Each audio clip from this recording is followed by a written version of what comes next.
the video a lot of you guys have been waiting on. I think today what I'm going to do is try to get the Lincoln to start up. It's been years since I've started it up. I know that it's got vacuum leaks, it's got an exhaust leak, it's got, you know, all sorts of issues, but battery was completely dead, so I bought a new battery. But like I said, we're going to try to at least get it started up today. As you can tell, I don't have a battery in here right now.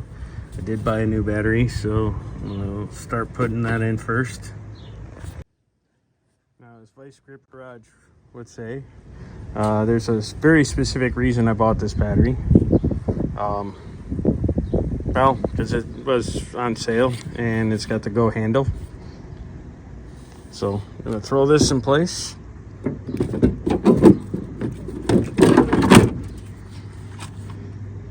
All right, and I'll just connect the ground and the positive.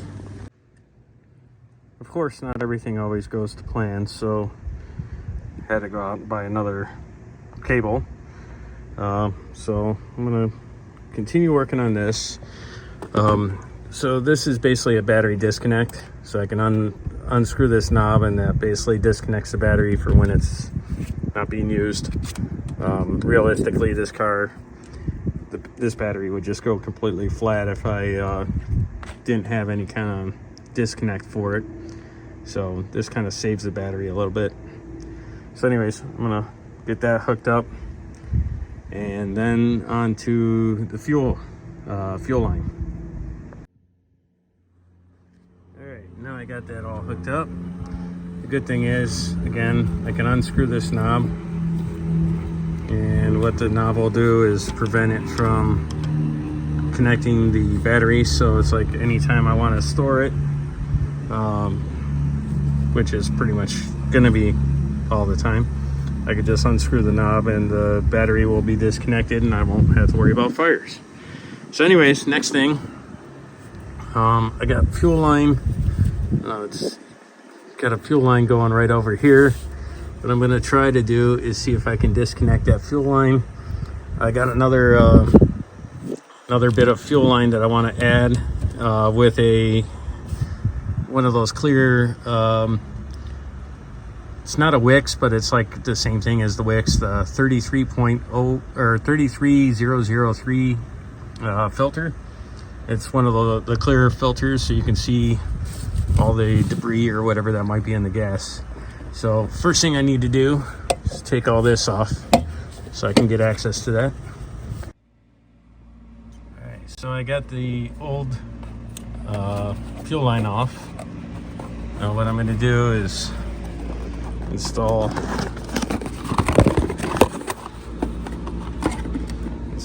one of these.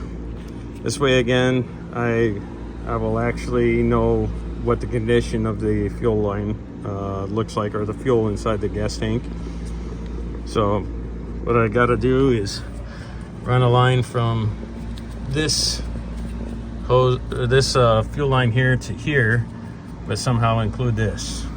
So it's going to be a little tricky, but I'm sure I can get it. All right, now I got that all hooked up. As you can see, it's connected over there and it's connected over there. So we should be good with that. Let me put this back on so that don't have a bunch of vacuum leaks. All right, so now I have the fuel filter installed. What I'm gonna do is kind of pour some of this down the into the carb. This is basically for two-stroke. The good thing is this will help start it without washing down the cylinders. So like sometimes people will throw like brake cleaner or carb cleaner or something in there, and for an engine that's been sitting around for a long time, it's actually kind of not the greatest thing to do. It's actually better to have something that's got some kind of oil or something in it just to help start it up and lubricate it at the same time. But before I do that, I got about a gallon of gas. I'm gonna throw that in the gas tank so that way, at least hopefully when I go to start it up, we can start seeing fuel going to the fuel filter. some gas in the gas tank. Now I just need to fill the bowls and the carburetor, and then hopefully she'll crank up. All right, so again, it's been years since I've started up this car, so I'll give it a little pump it a couple times.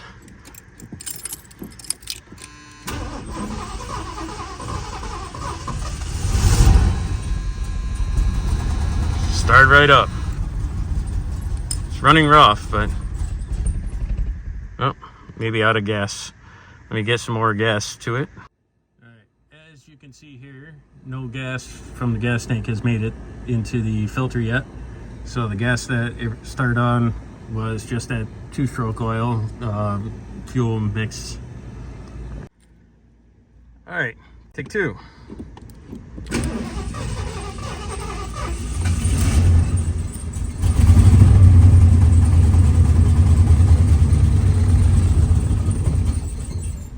And needs more gas. All right, attempt number 3.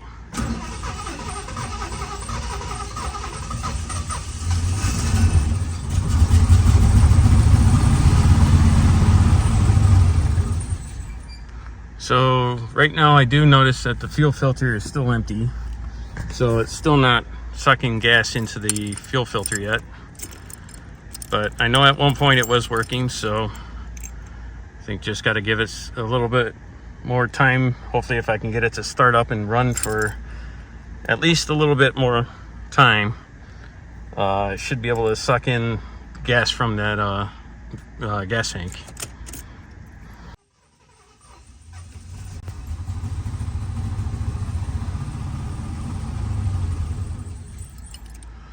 Fortunately, I think this is one of those situations where having another person would help. Someone could be putting more fuel down the carburetor. Me having to be in both spots at the same time isn't really helping.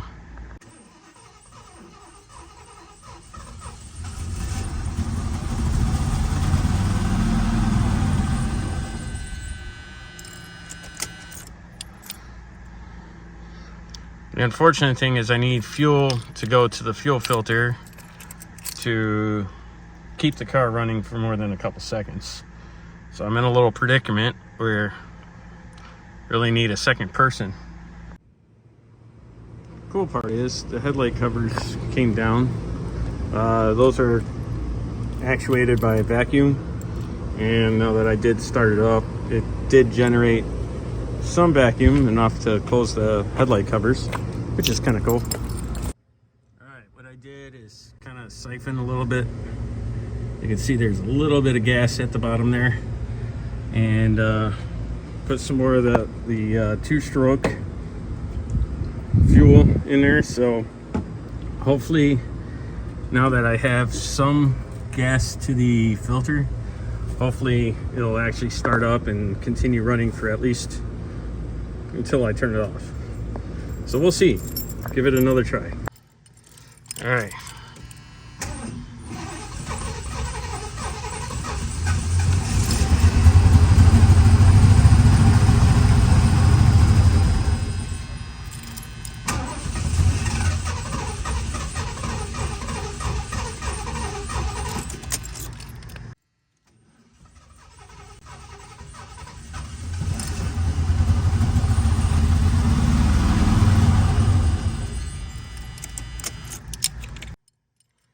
I looked at the fuel filter and it looks like I'm getting a little bit more fuel, so it is picking it up.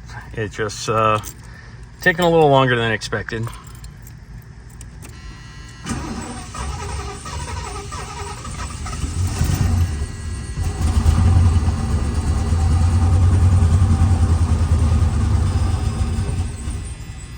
Getting there. As you can see here, fuel filter is finally starting to get fuel going through it. I think another start or two and it should continue running, but my biggest concern is I don't want to drain the battery, but we'll give it a couple more tries.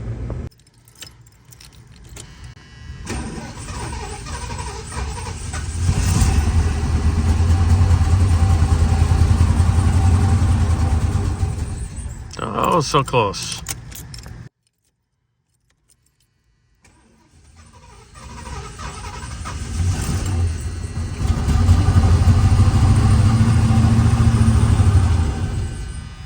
Ah, so close.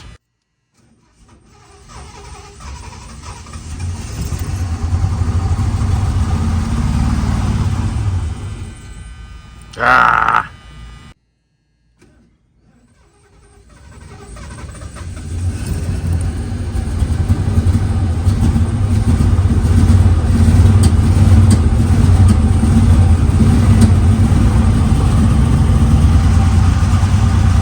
I think we got it.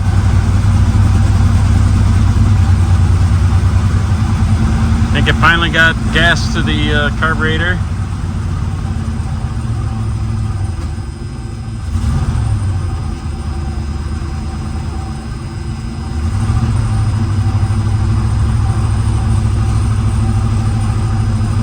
Yeah, all right, cool. It's running. It's rough, but it's running.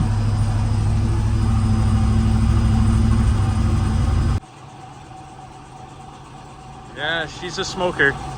Definitely a smoker. Now I'm going to try to use some of the Spearman B12. Just to try to kind of clean everything out. Again, it's been a long time since this car has been running, so give it a try.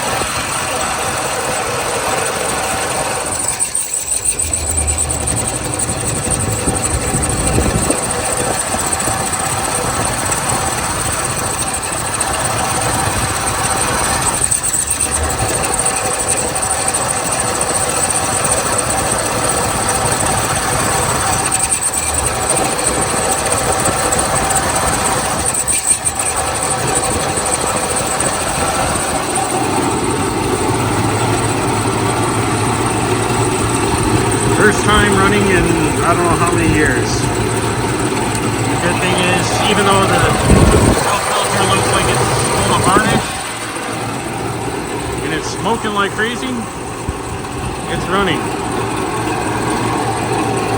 Alright, now the thing is, the water pump is bad on this car. I do have another water pump for it. Unfortunately, I need to disassemble a lot to get to it.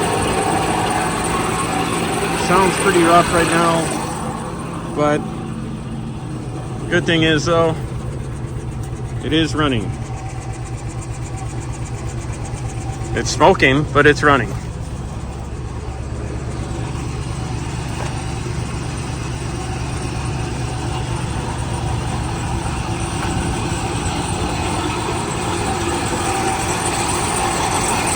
Well, that makes me feel great. I mean, I'm happy to see that it's still running after all these years. I wasn't sure, this car had very little gas in the gas tank, but my main concern was I didn't know if that turned to sludge or to varnish, So at this point, I'm glad to see at least it's running. The brakes, the rear brakes, I think are all I have on this car, or maybe no, just the front brakes.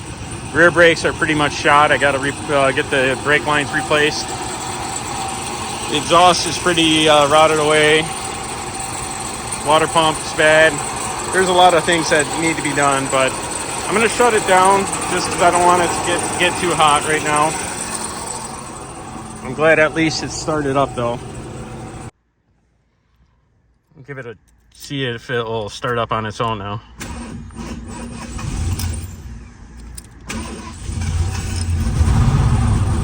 Yep, start back up. That's awesome.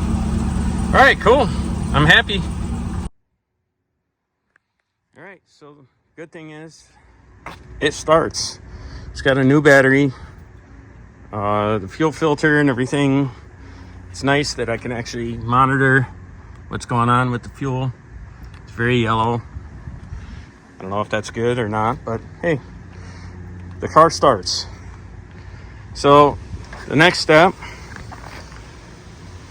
is probably going to start up one more time just to make sure that it still wants to start up on its own. It should, now that there's fuel going all the way to the fuel filter. But after this, at the car cover, I'm going to throw that back on. I really love to, be able to drive it around, but unfortunately there's a couple issues. Again, brake lines going to the rear are completely shot. I pushed on the brake pedal and the pedal went pretty much, well, the front brakes I think work, but the rear brakes, pretty much when I push on the gas pedal,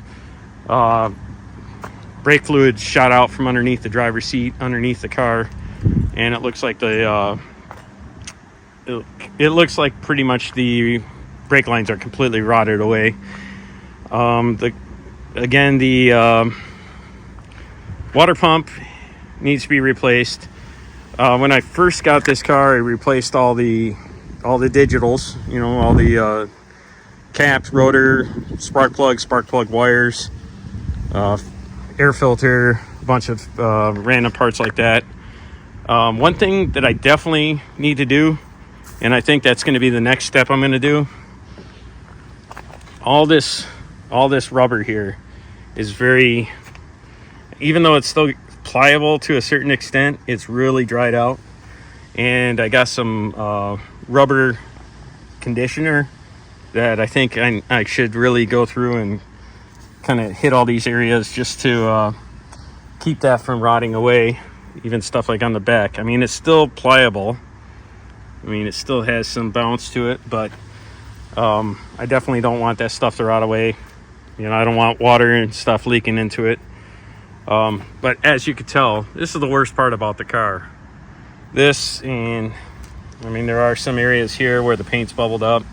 It may be early enough where that could be repaired without any major work, but this side here is a little bit worse. The paint's really kind of bubbled up quite a bit over here too.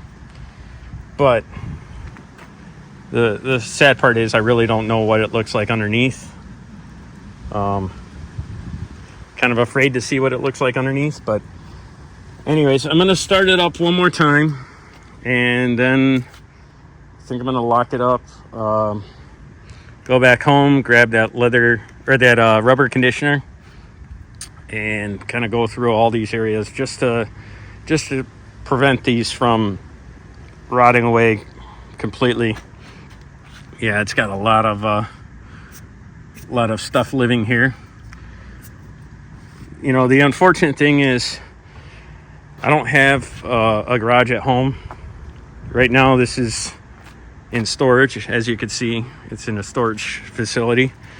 At some point, I've been working on trying to find a place that's got a garage. I want a place that I could put all 5 of my cars in together, so I don't have to worry about driving out to different areas to access my cars, or having limited amounts of time that I can get to my car between 6 a.m. and 10 p.m. or whatever a lot of these storage places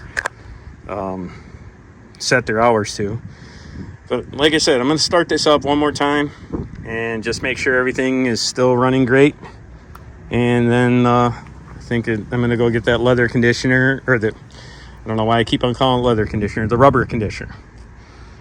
And try to get some of these areas, like these areas here are going to be areas where I really want to kind of protect it, because any water, debris, or whatever that gets inside the engine bay could get some of the electronics wet, and obviously this car's quite old, so I don't want any additional issues.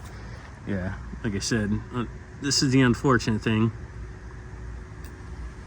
Overall, though, this car is actually really solid, and that was one of the reasons why I really wanted to keep it in the family, keep it in the family and keep it running if possible. It's taken longer than I expected, but we'll see now.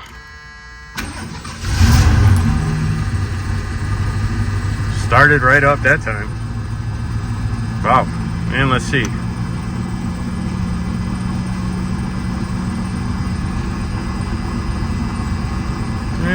radio doesn't seem to be doing anything, but that's all right.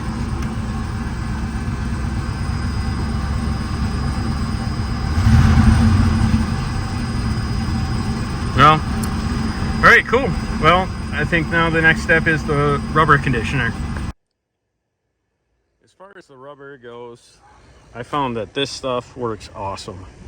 Seems like it really works great. It actually even works great on interior plastics, which I'm sure it's not exactly designed to do, but even in some of my other cars, kind of cleans up the plastics, kind of gives it a shine, and it actually lasts quite a long time. So what I'm going to do is just kind of go through all the rubber areas that I can get to. What I do is I normally just spray it directly onto like the sponge. This sponge is like just one of those things for applying like tire dressing and stuff like that. But if I spray it on here, then I have a little bit more control. It's a little bit easier than a rag. But like areas like all the way up here, across here, all the way down, and then all the areas around the door itself, you know, just to kind of help rejuvenate that. Like this piece here is like really dried out, really brittle. So hopefully it kind of helps to bring that back. It's amazing how quick this stuff gets absorbed too. But yeah, like I said, if you notice, there's a lot of like little cracks and everything. This isn't gonna reverse that, but it will at least kind of reduce how quickly that's gonna deteriorate that much worse.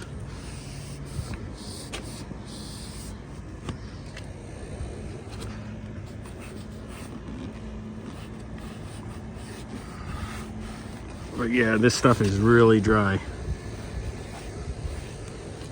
Yeah. All right, just to give you an idea, using that rubber conditioner on stuff like the dash and everything, it actually was super dry and super dull, and now it's like super shiny. Works really good. And you know, although it's not necessarily made specifically for plastic, it does work on plastic, and it does seem to actually help to make it last longer. I'm going to start it up so I can roll down the windows so I can get the rubber seals in there. Man, that was like right away. All right.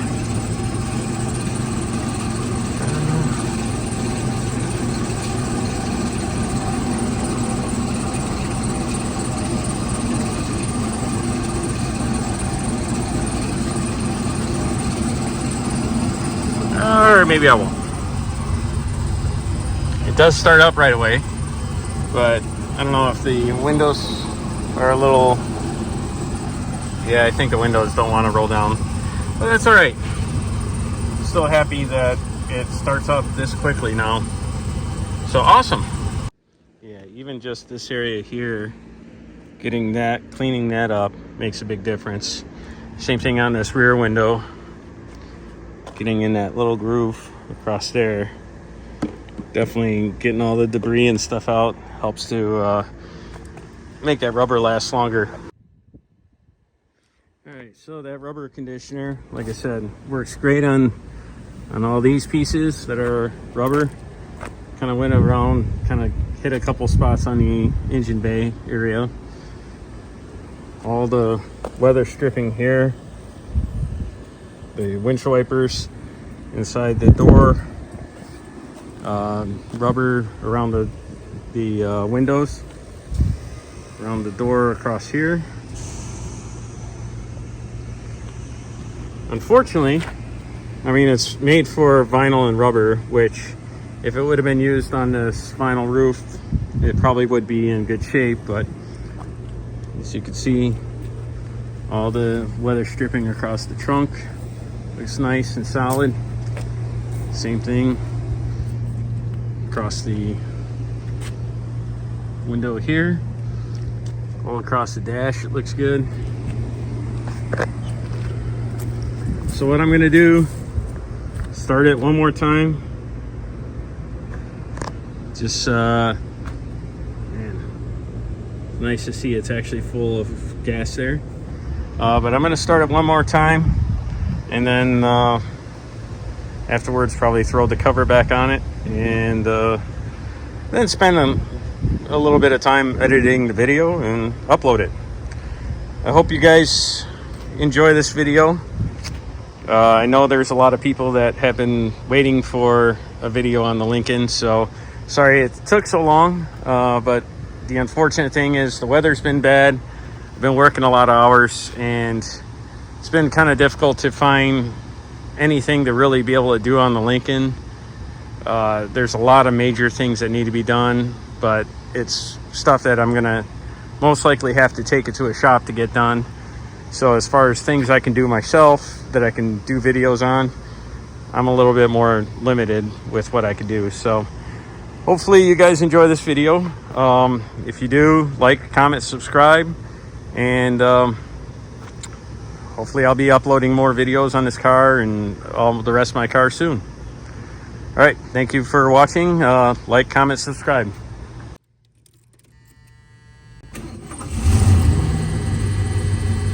Right away.